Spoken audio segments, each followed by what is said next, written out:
Praise the lord. సిలువ సాక్షి ministries daily bread కార్యక్రమానికి స్వాగతం. మీరందరూ ఎలా ఉన్నారు? మన ప్రభువును రక్షకుడైనటువంటి యేసుక్రీస్తు వారి కృపను బట్టి మీరందరూ కూడా చాలా క్షేమంగా ఉన్నారని నేను తలుస్తున్నాను. దేవుడి రోజంతటిని మనందరికీ బహు ఆశీర్వాదకరంగా చేయను గాక. ఆమెన్. ముందుగా ఒక ఆత్మీయ గీతాన్ని వీక్షించండి.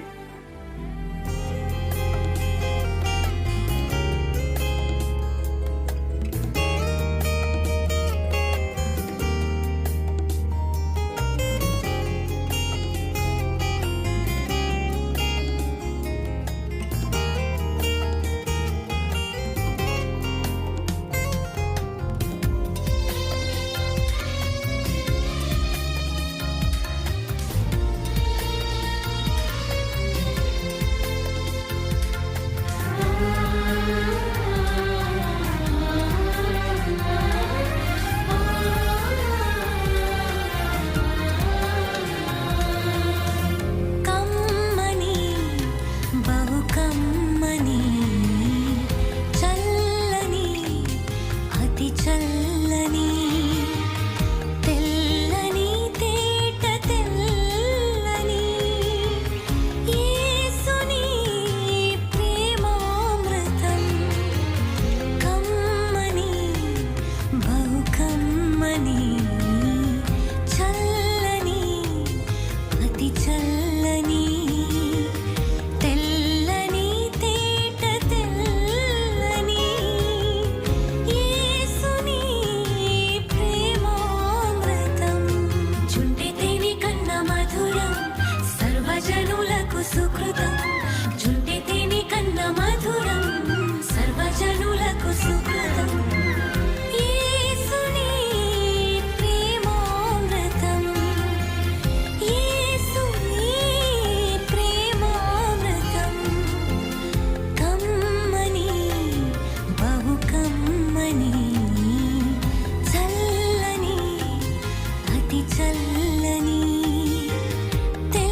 జీవితును నీకై అనుక్షణము కమ్మని బహు కమ్మని చల్లని అతి చల్లని తెల్లని తేట తెల్లని యేసుని ప్రేమామృతం కమ్మని బహు కమ్మని చల్లని అతి చల్లని తెల్లని తేట తెల్లని యేసుని ప్రేమామృతం చుంటి తేనె కన్న మధురం సర్వజనులకు సుకృతం చుంటి తేనె కన్న మధురం సర్వజనులకు సుకృతం యేసుని ప్రేమామృతం యేసుని ప్రేమామృతం కమ్మని బహు కమ్మని చల్లని అతి చల్లని తెల్లని తేట తెల్లని యేసుని ప్రేమామృతం. ఒక చక్కటి ఆత్మీయ గీతాన్ని వీక్షించి ఆనందించారు కదా.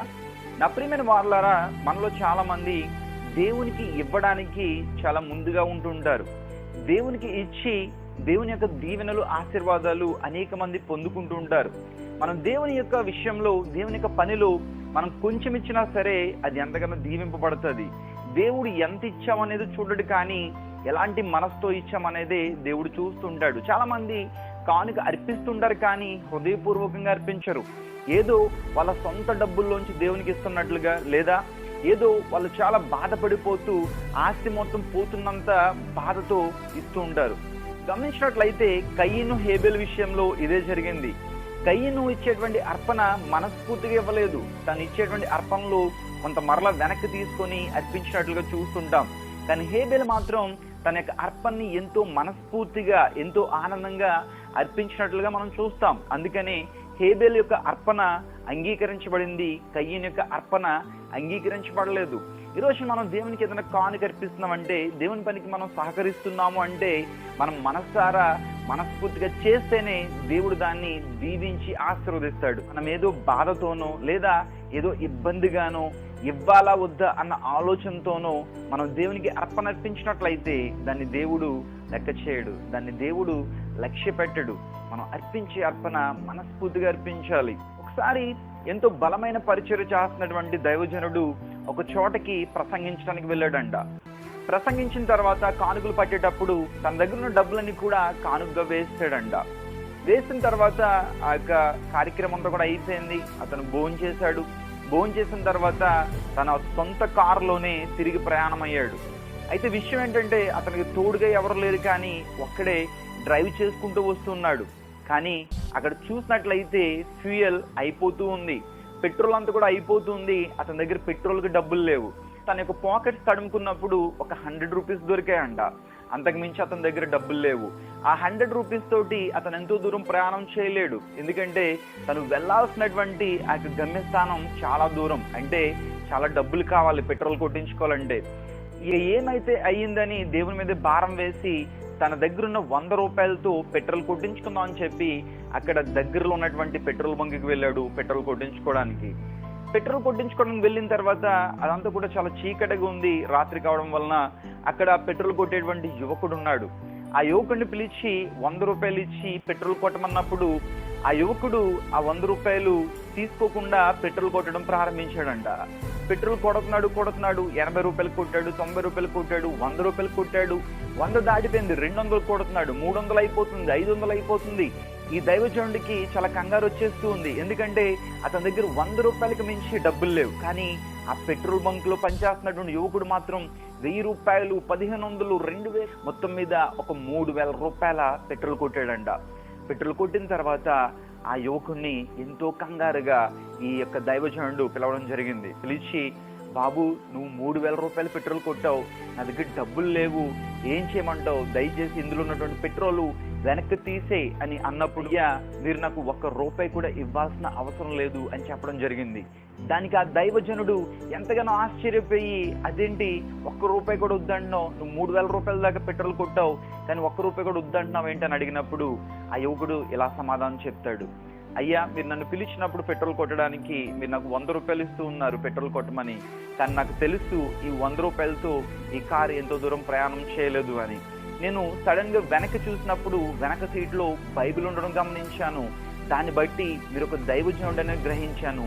కాబట్టి మీకు ఇట్టి కార్యం చేస్తే దేవుడు నన్ను ఎంతగానో దీవిస్తాడని చెప్పి నేను మీకు ₹3000 పెట్రోల్ కొట్టాను అని చెప్పి మరలా వెనక్కి పరిగెత్తుకుని వెళ్ళి ఒక సంచి తీసుకొచ్చి ఆ సంచిని ఆయన చేతుల్లో పెట్టాడు. ఆ సంచి ఓపెన్ చేసి చూస్తే అందులో చాలా డబ్బులు ఉన్నాయి.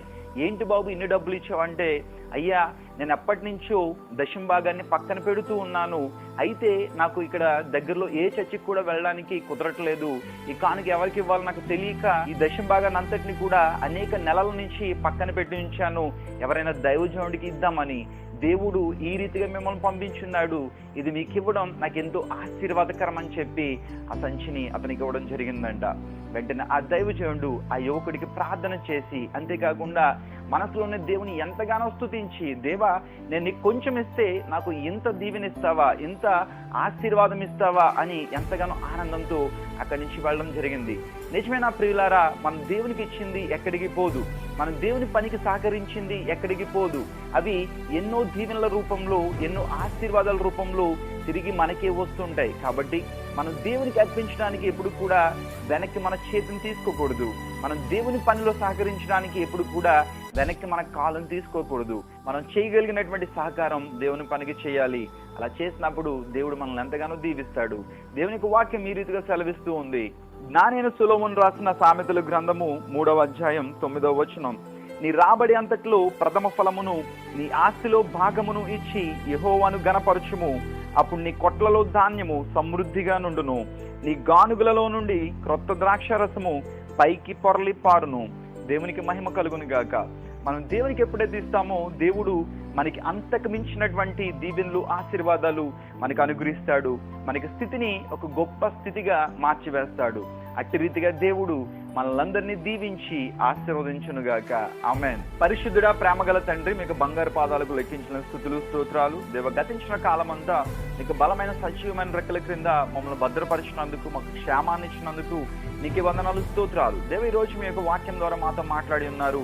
ఈ డైలీ బ్రెడ్ కార్యక్రమంలో మీరు మాట్లాడిన మాటలను బట్టి మీకే వందనాలు, స్తోత్రాలు. నిజమే ప్రభువా, పుచ్చుకొనుట కంటే ఇచ్చుట ధన్యము అని మీ యొక్క వాక్యం సెలవిస్తుంది. మీకు ఎవరైతే నాయన మనస్ఫూర్తిగా అర్పణ అర్పిస్తారో వారికి మీరు అనేకమైనటువంటి దీవెనలు, ఆశీర్వాదాలు కలుగు చే దేవుడే ఉన్నారు. అట్టి రీతిగా మమ్మల్ని అందరినీ కూడా దీవించండి. అదే రీతిగా COVID-19 నుంచి ప్రపంచాన్నంతటినీ కూడా కాచి కాపాడండి. రాష్ట్ర నాయకులకు, దేశ నాయకులకు, ప్రపంచ నాయకులకు మీకు జ్ఞానాన్ని, నడిపింపును అనుగ్రహించండి. అదే రీతిగా దీనికి నాయన వ్యాక్సిన్ కనిపెడుతున్నటువంటి సైంటిస్టులందరినీ కూడా దీవించండి, ఆశీర్వదించండి. అతి త్వరలో వ్యాక్సిన్ మార్కెట్లోనికి వచ్చి అనేక మందికి ఎంతో ఉపయోగకరంగా ఉండు భాగ్యం దయచేయండి. డాక్టర్స్ ని, వైద్య సిబ్బందిని, పోలీస్ డిపార్ట్మెంట్ వారిని, శానిటేషన్ డిపార్ట్మెంట్ వారిని, ఎలక్ట్రిసిటీ డిపార్ట్మెంట్ వారిని దీవించండి. మీ కాపుదల వారికి అనుగ్రహించండి. ఎవరైతే COVID-19 బాధితులు ఉన్నారో వారందరికీ కూడా శీఘ్రంగా స్వస్థత అనుగ్రహించండి. వారి కుటుంబాల్లో ధైర్యాన్ని ఇవ్వండి. అదే రీతిగా ఎవరైతే ఆకలితో ఇబ్బందులు పడుతున్నారో వారందరికీ కూడా సమృద్ధికరమైనటువంటి ఆహారాన్ని అనుగ్రహించండి. వారికి సహకరిస్తున్నటువంటి దాతలను, వారి కుటుంబాలను దీవించండి, ఆశీర్వదించండి. ఇతరత్ర అనారోగ్యాలతో ఎవరైతే బాధపడుతున్నారో వారందరికీ కూడా యేసు నామములో స్వస్థత కలుగును గాక. దేవా, మీకే వందనము, స్తోత్రము. అదే రీతిగా చంటి బిడ్డలను, వృద్ధులను, గర్భిణీ స్త్రీలను, బాలంతరాలను దీవించండి. మీ భద్రత వారికి అనుగ్రహించండి. దేవా, విధవరాండ్రను, వారి బిడ్డలను దీవించండి. వారికి మీరే తోడుగా ఉండి, మీరే తండ్రిగా ఉండి వారిని నడిపించమని ప్రార్థన చేయించున్నాం. 10th క్లాస్ ఎగ్జామ్స్ రాయబోతున్న బిడ్డలందరికీ కూడా మీకు తోడునివ్వండి. ఎగ్జామ్స్ చక్కగా రాయడానికి కృప చూపించండి. ఎలాంటి కన్ఫ్యూజన్ లేకుండా ఎగ్జామ్స్ రాయడానికి కృప చూపించండి. ఇంకా ఎవరైతే ఎగ్జామ్స్ కి ప్రిపేర్ అవుతున్నారో, ఎవరైతే కాంపిటేటివ్ ఎగ్జామ్స్ కి ప్రిపేర్ అవుతున్నారో, ఎవరైతే DSE ఎగ్జామ్ కి ప్రిపేర్ అవుతున్నారో వారందరికీ కూడా మీ కృపా కాపుదల దయచేయండి. మీ జ్ఞానాన్ని ఇవ్వండి. తగిన కాలం ముందు వారికి చక్కటి ఉద్యోగాలు అనుగ్రహించండి. ఈ రోజంతా మీ కృపా కాపుదల మాపే మెండుగా కుమ్మరించి మీరే మహిమ పొందమని యేసుక్రీస్తు దివ్య పరిశుద్ధ నామమున అడిగి వేడుకొనుచున్నాం పరమ తండ్రి. ఆమేన్.